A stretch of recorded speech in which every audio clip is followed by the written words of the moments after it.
Alright, so welcome back to Lewis Family Farms. It has been a long while now since we have really done any videos, as I said in one of our last videos, that our cameras were down, and so we are back up and running, better cameras, so you should be able to see our videos much clearer now. Today we are going to be sharing with you the beginning of our melon season, our melon crops, and so stay tuned. All right, so these are our seedlings. They are about 2 weeks old now, and I believe they're doing really well.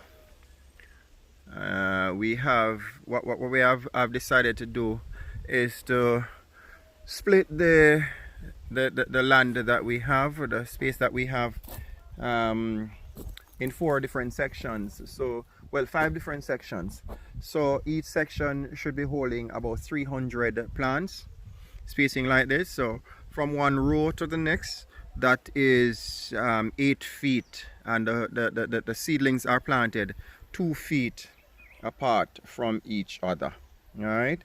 And we have planted melons here. This is where we first tried melons, and just from this little section, that's from that row to that row, we reaped over about 2,000 pounds of watermelons. That was about 2 years ago, though. Last year we didn't have a wonderful season because we had a lot of rains, and we were actually trying to put the watermelons down there. As you can see now, that's a patch of cabbage down there, but that didn't turn out so well. We had some challenges with our spraying the chemicals onto the plants, and we had a lot of rains during that time, so we lost that crop. We did it wasn't all lost, but definitely nothing close to what we had hoped or expected. The largest melon we reaped from that section was about 10 pounds. So we are going back at it again this year. First time we started planting watermelons, it was I think it was the 5th of May. That was our first try at watermelon on this farm, and so we wanted to start a bit earlier for this crop, and so we started planting these watermelons. We're about a week ago, and we are at the 4th of May now. So I think it was the 30th of April. So these watermelons have not been planted a week as yet, and this is what they are looking like. They are really changing up. As a matter of fact, they were actually sown in the greenhouse on the 14th of April. So they are just about 2 weeks old since they were planted, are sown as seeds, and since we have put them in the ground, they have just started exploding. As you can see, just started exploding. All right, doing really well, and growing really uniform along the rows. We have been having a challenge with cutters. That's the insects that cut down the plants, but we have not been able to control them so far. But so far it's not too bad. It's not a pandemic.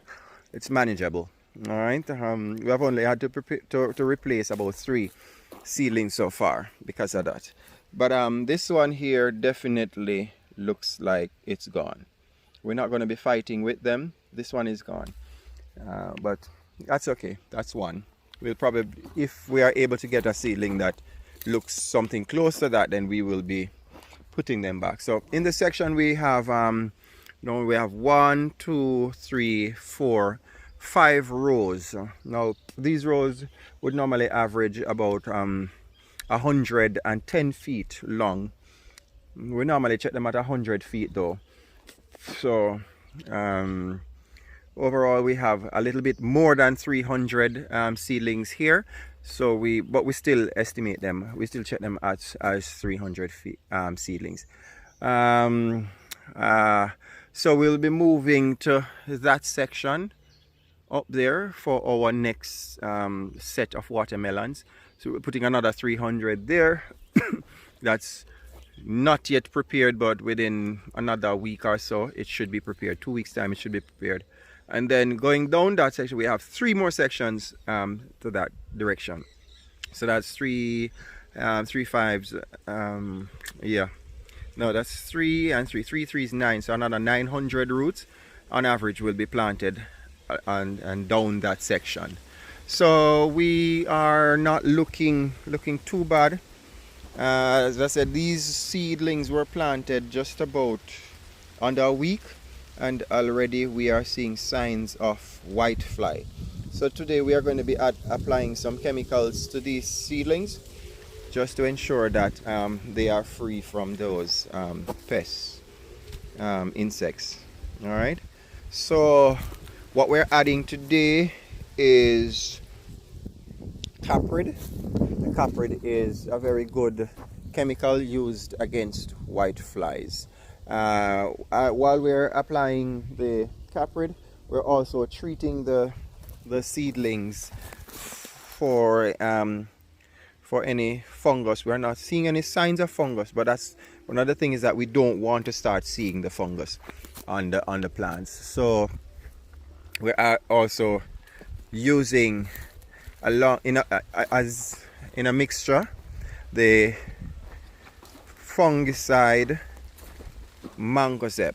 So we are using mancozeb, spraying with mancozeb and caprid, and hopefully the caprid is a systemic insecticide, so it works from inside the plants, while the fungicide that we're using, mancozeb, is a contact fungicide, and we're hoping that that mixture will do the trick. All right, so we're just applying a coat. Just applying a coat to them to ward off those white flies and to keep these seedlings as healthy as possible. Alright, so that's a little update, and these are our papayas, really producing wonderful, and you know, the farm is looking up. So we will be coming to you on an average at least 1 video per week, as we had started this channel. Please, if you have not yet subscribed to our channel for any updates, please do so. We are trying to reach at least 1,000 subscribers within the next month. I know that is very possible. So support us, share our videos, and if you have not yet subscribed, please subscribe, and let us see how fast we can grow this channel. All right, so until next time, blessed love from us here at Lewis Family Farms.